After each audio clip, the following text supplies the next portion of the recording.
JD online पाठशाला पर आज हम पढ़ेंगे गणित कक्षा 10 प्रश्नावली 13.1 के प्रश्न संख्या 6।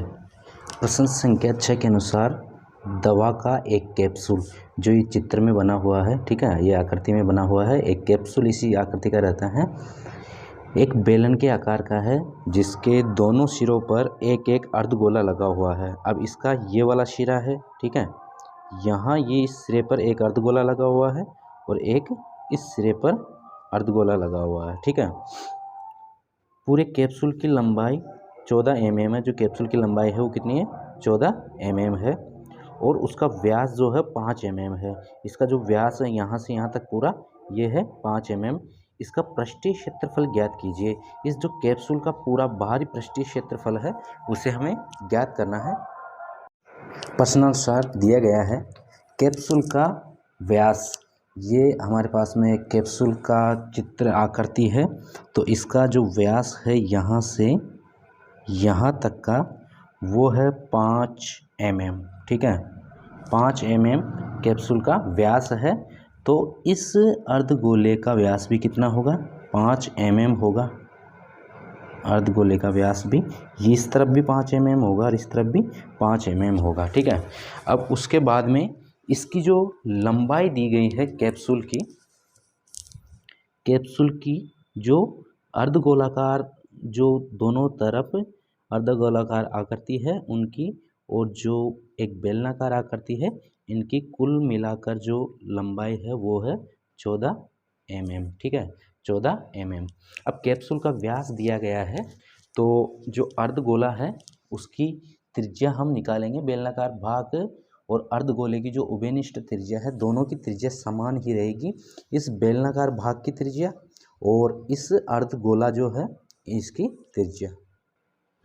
यहाँ पर जो बेलनाकार भाग है और उभयनिष्ठ भाग जो अर्धगोला है, जो दोनों तरफ इसके इस तरफ भी है और इस तरफ भी है, उनकी उभयनिष्ठ जो त्रिज्या है r बराबर 5/2 mm है, ठीक है। इस बेलनाकार भाग जो यहाँ से यहाँ तक भाग है और ये जो अर्धगोला है, इनकी दोनों की त्रिज्या कितनी है?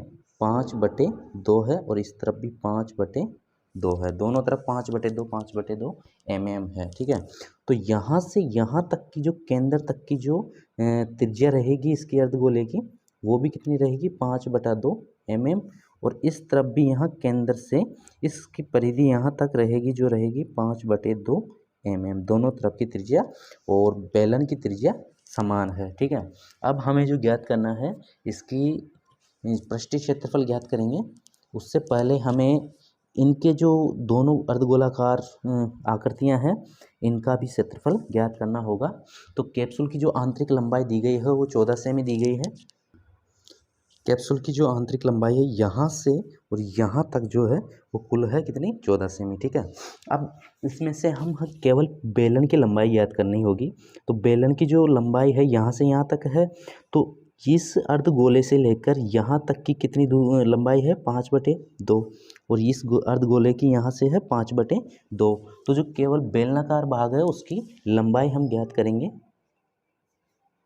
बेलनाकार भाग की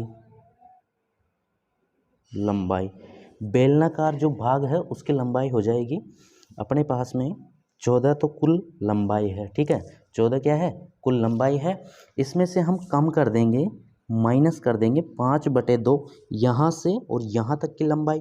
ये क्या है? ये अर्धगोले की त्रिज्या है, ठीक है। और इस तरफ भी यहाँ से यहाँ तक की लंबाई माइनस के 5/2। ये किस में ज्ञात होगा? ये भी mm में ही ज्ञात होंगे, ठीक है। यहाँ से इसे आगे हल करेंगे तो 14 माइनस इन दोनों का जो लघुत्तम लेंगे तो कितना आएगा? 2, ठीक है। अब लघुत्तम लेने के बाद में यहाँ से ये भी माइनस में है और ये भी माइनस में है, तो माइनस के यहाँ से -5 लघुत्तम लेने 2 आए, 2 का भाग 2 में एक बार और 1 को 5 से गुणा किया, ठीक है। उसी तरह माइनस के चिन्ह आ गया, 2 का भाग 2 में एक बार और 1 को 5 से गुणा करेंगे तो 5। अब यहाँ पर ये क्या है? ये -5 है और ये -5 है, तो 14 माइनस ये हो जाएंगे 10/2, 2। भाई ये माइनस का है और ये भी माइनस का ही रहेगा, ठीक है। तो इनका जो हल करने पर अपने पास में क्या प्राप्त होगा, इसे 2 से 5 बार विभाजित कर देंगे तो 14 माइनस 5 बराबर 9 mm। 9 mm जो आई है बेलन की त्रिज्या, केवल बेलन की त्रिज्या, सॉरी बेलन की लंबाई यहाँ से यहाँ तक की 9 mm है। ये आ गई है केवल बेलन की लंबाई, बेलनाकार जो भाग है उसकी लंबाई। अब कैप्सूल का हम पृष्ठीय क्षेत्रफल ज्ञात करेंगे। अब हम कैप्सूल का जो पृष्ठीय क्षेत्रफल ज्ञात करेंगे उसमें हमें दो अलग अलग भागों का पृष्ठीय क्षेत्रफल ज्ञात करना होगा। एक तो ज्ञात करेंगे हम बेलन का पृष्ठीय क्षेत्रफल, ठीक है, जो बेलनाकार भाग है उसका पृष्ठीय क्षेत्रफल अलग ज्ञात करेंगे। और जो अर्धगोले है दोनों किनारों पर, दो अर्धगोले हो गए तो एक अर्धगोले का क्षेत्रफल को हम 2 से गुना कर देंगे, 2 से गुना करने के बाद दोनों का आ जाएगा। तो दो अर्धगोलों का पृष्ठीय क्षेत्रफल, इन दोनों क्षेत्रफलों को योग करेंगे तो कैप्सूल का पृष्ठीय क्षेत्रफल हमें ज्ञात हो जाएगा। तो इनके जो सूत्र है, बेलन का जो पृष्ठीय क्षेत्रफल का सूत्र होता है वो होता है 2πr/h, ठीक है। ये हुआ अपने पास में किसका, बेलन का पृष्ठीय क्षेत्रफल, ठीक है, प्लस 2। अब अर्धगोले का पृष्ठीय क्षेत्रफल का, ये दो तो अपने दोनों गोलों का निकालना है इसलिए 2 आगे लगाए हैं। और जो अर्धगोलों का पृष्ठीय क्षेत्रफल ज्ञात करते हैं वो ज्ञात करते हैं 2πr², मतलब वृत्त के क्षेत्रफल को 2 से गुणा कर देते हैं, ठीक है। तो यहाँ पर 2πr/h प्लस इस 2 को इस ब्रैकेट से गुणा कर देंगे तो ये क्या हो जाएगा, 4πr²। अब इनमें क्या है, सूत्र में कुछ संख्या कुछ मान कॉमन आ रहे हैं तो उन्हें हम पहले कॉमन ले लेते हैं। कॉमन आ रहा है, एक तो 2 आ रहा है, एक पाई आ रहा है, एक आर आ रहा है, तो 2πr, ठीक है। अब कॉमन किस आधार पर लेते हैं कि वो संख्या का भाग इसमें भी जाता हो जो कॉमन ले रहे हैं और इसमें भी पूरा पूरा जाना चाहिए, ठीक है, दोनों के ही गुणनखंड होने चाहिए। तो 2πr का भाग इसमें 2πr बार जाएगा तो बचेगा क्या यहाँ पर, यहाँ बचेगा केवल h, ठीक है, प्लस इसके अंदर 2πr के का जो भाग देंगे, यहाँ पर आप देखो कि 4πr² में 2πr का भाग देंगे तो 2 से तो 2 कटे तो यहाँ पर तो आ जाएंगे 2, पाई से पाई कट गया, ठीक है, और r की घात 1 है, r की घात 2, 1 कम हो गई तो यहाँ कितना आएगा, यहाँ आएगा r, ठीक है। तो ये सूत्र में हमें मान रखना है जिससे हमें कैप्सूल का पृष्ठीय क्षेत्रफल का जो है प्राप्त होगा।